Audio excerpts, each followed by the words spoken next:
आप ज़रा देखकर पहचानिए कि ये कौन सी रेसिपी है। पहले लुक में तो लोग यही बोलेंगे कि ये गाजर का हलवा है, लेकिन ये गाजर का हलवा नहीं है। ये है गुड़ और गोंद के लड्डू का मिक्सचर, जो बहुत ही ज़्यादा स्वादिष्ट होता है।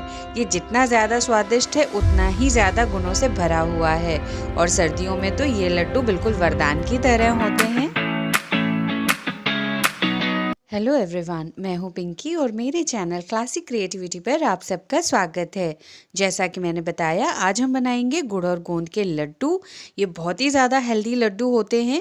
ये लड्डू खाने से कमर का दर्द, जोड़ों का दर्द, माइग्रेन, जिनको शारीरिक कमज़ोरी है, जिनकी अभी डिलीवरी हुई है, उनके लिए रामबाण लड्डू हैं और इनका बहुत ही फ़ायदा होता है। और ये लड्डू आपको कैसे लेने हैं वो भी मैं बताऊँगी। तो चलिए बिना देरी किए हम इसे बनाना शुरू करते हैं। इसके लिए सबसे पहले हमें चाहिए होगा गेहूं का आटा। तो यहाँ पर मैंने ये आधा किलो गेहूं का आटा लिया है, जिसे मैंने अच्छे से छान लिया है। इसके साथ ही हम लेंगे 800 ग्राम गुड़। तो यहाँ पर मैंने ये ढेली वाला गुड़ लिया है। आप चाहें तो बड़ा पारी वाला या बिल्कुल जो पाउडर वाला गुड़ आता है वो भी यूज़ कर सकते हैं। अब लेंगे गोंद। तो ये मैंने 150 ग्राम गोंद लिया है। देखिए इस तरह से होता है ये, और इसे हाथों में अच्छे से हम रब करके देख लेंगे। अगर इसमें कोई इम्प्योरिटी होती है तो उसे हम अच्छे से कपड़े से साफ कर लेंगे, वरना हमारा घी भी खराब होगा और लड्डू भी हमारे खराब हो जाएंगे। इसके साथ ही लेंगे 50 ग्राम बादाम, 50 ग्राम काजू और 50 ग्राम किशमिश। आप चाहें तो अपने टेस्ट के हिसाब से इन्हें डबल क्वांटिटी में भी ले सकते हैं। मैंने लेकिन इस तरह से डाला है जो सभी लोग आराम से बना सकें, सबके बजट में फिट हो सके। इसके साथ ही हमें चाहिए होगी खसखस, या इसे पॉपी सीड्स भी कहते हैं, पोस्ता दाना कहते हैं। तो ये 50 ग्राम है। देखिए इस तरह का होता है। और लेंगे सूखा नारियल, इस तरह का गोला बाजार में आता है, ये ले लेंगे हम। ये 100 ग्राम है। इसको कद्दूकस करेंगे। और अगर आप ये नहीं लेना चाहते हो तो मार्केट में इसका बुरादा भी आता है या घिसा हुआ नारियल मिलता है, तो आप वो भी ले सकते हैं, जिसे नारियल के लच्छे बोलते हैं, तो वो भी यूज़ किया जा सकता है। इसके साथ ही लेंगे 10 इलायची के पीस, या आप 1 टीस्पून इलायची पाउडर ले सकते हैं। ये 5 ग्राम काली मिर्च है और ये 10 ग्राम पिस्ता है। और फाइनली हमें चाहिए होगा प्योर शुद्ध देसी घी। ये 200 ग्राम घी है। अगर घर का बना हुआ घी हो तो बहुत ही अच्छा है। और अब मैं आपको बता देती हूँ कि हमें सबसे ज़रूरी चीज़ें क्या चाहिए। बहुत सारे लोग इतनी सारी चीज़ें नहीं डालना चाहते, या उनके बजट में कुछ चीज़ें फिट नहीं होती हैं। तो इसके लिए मैं बता दूं कि क्या बिल्कुल ज़रूरी चीज़ें हैं। आप सिर्फ उतनी चीज़ों से भी इसे बना सकते हैं। तो गुड़, गोंद और आटा तो हमें डालना ही है। उसके अलावा ये 4 चीज़ें, यानी कि घी, नारियल, पोस्ता दाना और ये काली मिर्च का पाउडर, ये बहुत ही ज़रूरी है। इसके बिना अगर आप बनाते हैं तो लड्डू में कोई टेस्ट भी नहीं आएगा, और जो मैं बता रही हूँ कि जिन जिन चीज़ों में आपको आराम मिलेगा वो नहीं मिलेगा। तो इतनी चीज़ें ज़रूरी हैं। और इसके बाद जो ये सारी चीज़ें हैं, ये आपकी चॉइस पर है। ऐसा नहीं है कि इनका कोई फ़ायदा नहीं है, बहुत सारे इनके बेनिफिट्स हैं। बहुत अच्छा होगा कि अगर आप ये सारी ही चीज़ें डालें। लेकिन अगर किसी को बजट का प्रॉब्लम है तो वो ये बिल्कुल स्किप कर सकता है, इससे कोई भी प्रॉब्लम नहीं आएगी। लड्डू हमारे फिर भी बहुत टेस्टी बनेंगे। ये देखिए गोले को मैंने इस तरह से कद्दूकस कर लिया है। और इसके बाद हम लेंगे एक कुटना, ये इमाम जस्ता बोलते हैं इसे, और ये काले मिर्च डालकर इसे हम दरदरा कूट लेते हैं। देखिए इस तरह का पाउडर होना चाहिए। और इसके बाद हम इसमें डालेंगे अपना ये इलायची।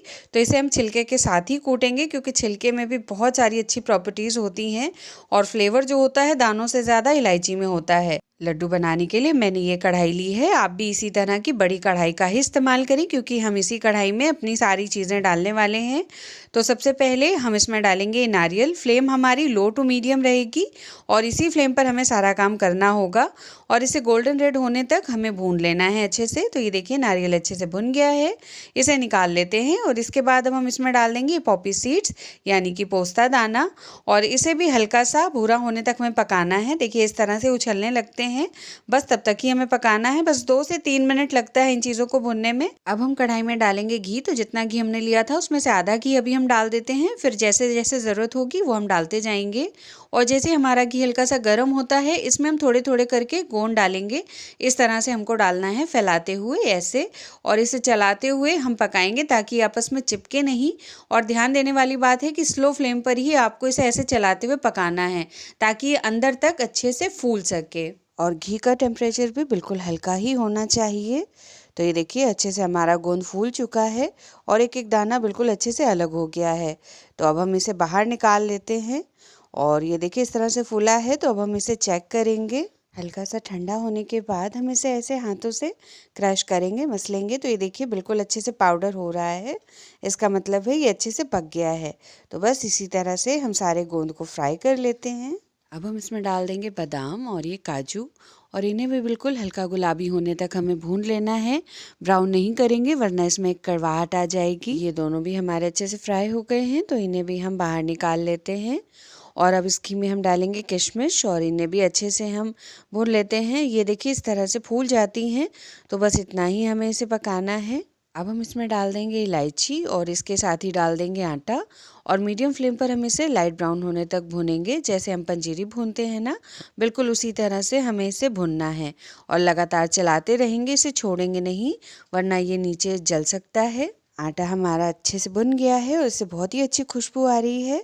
अब हम ऐसे सेंटर में थोड़ी सी जगह करेंगे और इसमें थोड़ा सा घी डालेंगे, और इसमें डाल देंगे हम ये कुटी हुई काली मिर्च। और अब ऐसे इसको भूनकर और बस फ्लेम को हम ऑफ कर देंगे, और इस काली मिर्च को आटे में अच्छे से हम मिक्स कर लेते हैं। मिक्स हो जाने के बाद हम इसे किसी और बर्तन में खाली कर देंगे, वरना अगर इसमें छोड़ दिया तो ये और ज़्यादा भुन जाएगा, और अब हमें इसे ज़्यादा नहीं भुनना है। अब हम लेंगे ग्राइंडर जार, और इसमें हम ये अपनी पॉपी सीड्स डाल देते हैं, और इसे हमें दरदरा पीस लेना है। तो ये देखिए इस तरह का पाउडर रेडी हुआ है।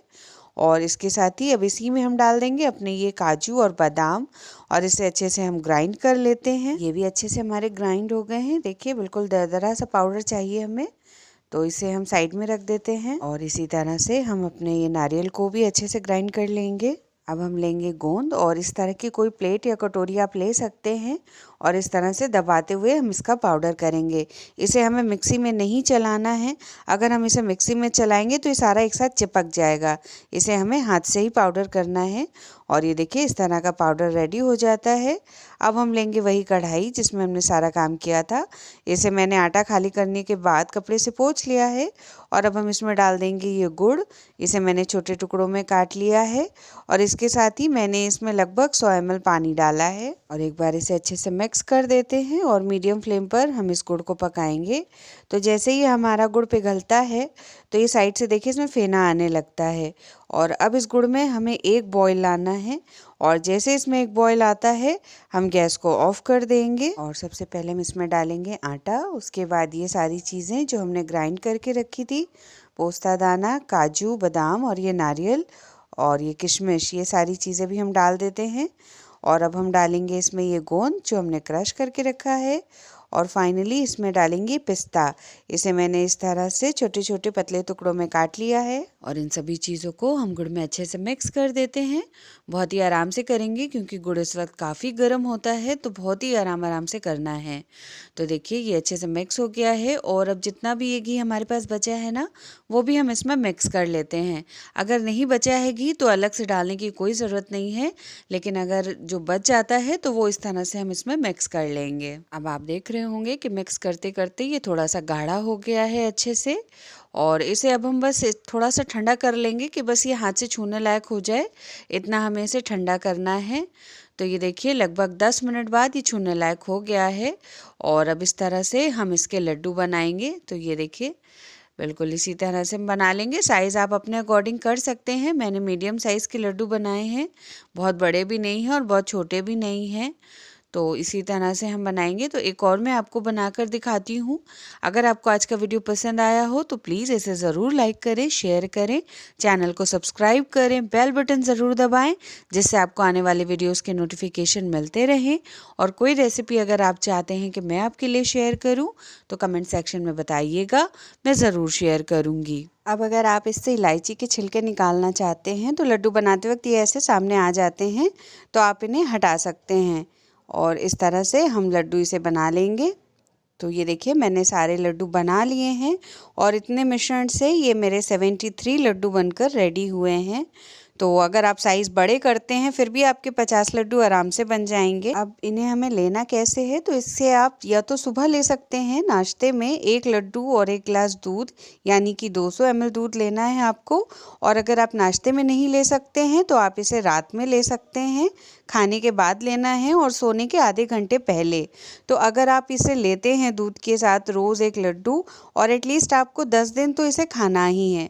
और 10 दिन बाद आप देखेंगे जो आपको कमज़ोरी महसूस होती थी, कई लोग बहुत थका हुआ महसूस करते हैं, जिनके अंदर एनर्जी नहीं होती है, उनको बहुत ज़्यादा एनर्जी फील होगी, बहुत एक्टिव रहेंगे वो लोग। और जिन्हें अक्सर सिर में दर्द रहता है, कमर में दर्द रहता है, जॉइंट पेन होता है, उन सब में उनको ज़रूर रिलीफ मिलेगा। अब मैं आपको एक लड्डू तोड़कर दिखाती हूँ कि ये गुड़ से बना है, लेकिन उसके बावजूद ये कितना ज़्यादा सॉफ्ट है और ये खाने में भी बहुत ज़्यादा टेस्टी है। तो जो भी मैंने आपको इसमें बनाने का प्रोसेस बताया है, अगर वो आप फॉलो करते हैं तो आपके भी इतने ही अच्छे लड्डू बनेंगे। और लड्डू इस तरह से बनाने के बाद जब ये अच्छे से ठंडे हो जाएंगे, उसके बाद हम इन्हें एक एयरटाइट कंटेनर में करके 3 महीने तक स्टोर कर सकते हैं रूम टेम्परेचर पर। तो आप इसे ज़रूर बनाएं। Thank you. Thanks for watching.